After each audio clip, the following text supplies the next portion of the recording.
Good morning, students. Myself Nitin Chaudhary from Miracle Science Institute. अभी तक के अपने बहुत सारे 6 से 7 लेक्चर हो चुके हैं, जिसका लास्ट लेक्चर था गॉस थ्योरम। अभी जो है वो है एप्लीकेशन ऑफ गॉस थ्योरम, और उसमें भी फर्स्ट एप्लीकेशन है हमारा Coulomb's law by Gauss theorem. Students, हम इसे प्रूव करेंगे, मतलब एप्लीकेशन ऑफ गॉस थ्योरम के अंदर हम Coulomb's law by Gauss theorem, Gauss theorem के जरिए हम कूलम्ब्स लॉ प्रूव करेंगे। पहले तो आपको बता दूं, गॉस थ्योरम होती है phi equal to Q upon epsilon naught, और कूलम्ब्स लॉ होता है F is equal to K Q one Q two upon में आर स्क्वायर। ये होता है कूलम्ब्स लॉ।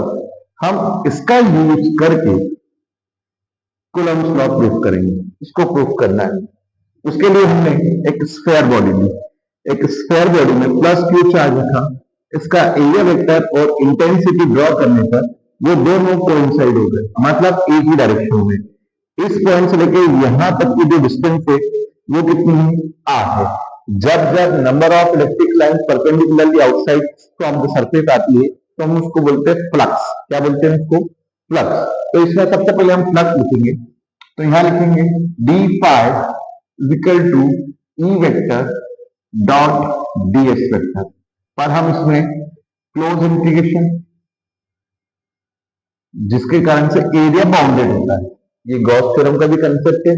और फ्लक्स में डी फाई, अब डी फाई का इंटीग्रेशन तो फाई हो जाता है, इसको हम लिखेंगे क्लोज इंटीग्रेशन ई vector dot D S cos theta. जब वेक्टर क्वांटिटी मूव हटती है तो हम इसमें डॉट प्रोडक्ट के कारण से यहाँ कॉस थीटा यूज हो जाता है।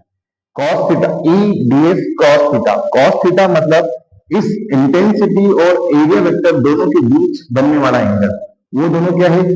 Intensity and area vector both are same direction. तो theta is equal to 0 degree, क्योंकि दोनों के बीच में जब कोइंसाइड हो गए तो कोई एंगल ही क्रिएट नहीं हो रहा है, और एंगल क्रिएट नहीं हो रहा है मतलब उसके अंदर अंदर थीटा इज इक्वल टू कितना हो रहा है? 0 degree. Phi is equal to close integration E D S cos 0। Cos 0 की वैल्यू कितनी होती है? 1। तो ये हो गया ई डी एस। ठीक है ना? हम पढ़ रहे हैं कूलम्ब्स लॉ का, गॉस थ्योरम के एप्लीकेशन, और उसमें भी हम पढ़ रहे हैं Coulomb's law by Gauss theorem. उसके अंदर पहले हमने फ्लक्स को प्रूव किया, flux is equal to D phi is equal to E D S लिखा। फ्लक्स का इंटीग्रेशन और इसका इंटीग्रेशन, फ्लक्स का इंटीग्रेशन कितना हो गया? फाई। इसका इंटीग्रेशन करने के लिए ई डी एस कितना लिखेंगे? Cos theta. कॉस थीटा के अंदर हमने इसके अंदर ये चुकी लगा के आप कंसीडर करेगा, बताइए कि ई वेक्टर और डी एस बोथ आर क्या है? Same direction. तो थीटा इज इक्वल टू कितना हो गया? 0 डिग्री हो गया। अब phi is equal to E D S cos 0, cos 0 की वैल्यू कितनी होगी? 1 होगी। अब यू नो दैट कि फाई इज इक्वल टू क्या होता है? क्यू अपॉन में एप्सिलॉन नॉट। ये गॉस थ्योरम है, इसका यूज हम क्या करेंगे? तो क्यू अपॉन में epsilon naught is equal to E बाहर क्लोज इंटीग्रेशन डी एस। अब डी एस क्या है? ये पूरी सरफेस, तो सरफेस बाउंडेड है, और ये सरफेस बाउंडेड है तो ये क्या कहलाता है? स्फेयर। क्या कहलाएगा? ये स्फेयर। तो हम यहां लिखेंगे total surface area of sphere is D S is equal to होता है 4 pi r square. 4 pi r square means हम यहां लिखेंगे Q equal to epsilon naught E. इस पूरे की जगह पे कितना लिखेंगे? 4 पाई आर स्क्वायर। तो E इक्वल टू कितना हो गया? Q upon 4 pi epsilon naught are square. अब इंटेंसिटी कैलकुलेट हो चुकी, पर हमें निकालना है कूलम्ब्स लॉ। तो we know that Coulomb's law क्या होता है? E इज इक्वल टू, ये भी हमने पढ़ चुका है, एफ अपॉन में कितना पढ़ चुके हैं? Q not. ये इंटेंसिटी का फॉर्मूला होता है। ठीक है ना। ऑलरेडी हम इंटेंसिटी कैलकुलेट कर चुके हैं, पर इंटेंसिटी का एक फॉर्मूला ये भी होता है, एफ अपॉन में कितना होता है, क्यू नॉट। तो ये और ये दोनों इक्वेशन को कंपेयर करने पर एफ अपॉन में Q naught is equal to Q upon में 4 pi epsilon naught are square. So F is equal to Q Q naught upon में 4 pi epsilon naught are square. ये है कूलम्ब्स लॉ, जो हमने किसके जरिए प्रूफ किया, फ्लक्स के थ्रू। एक बार रिकॉल कर लेते हैं, Coulomb's law by Gauss theorem. हमको गॉस थ्योरम के जरिए कूलम्ब्स लॉ प्रूफ करना है। कूलम्ब्स लॉ प्रूफ करने के लिए हमने एक स्फेयर बॉडी कंसीडर करी। इस स्फेयर बॉडी के अंदर एक प्लस क्यू चार्ज रखा, फिर उसका एरिया वेक्टर और इंटेंसिटी दोनों कंसीडर किया।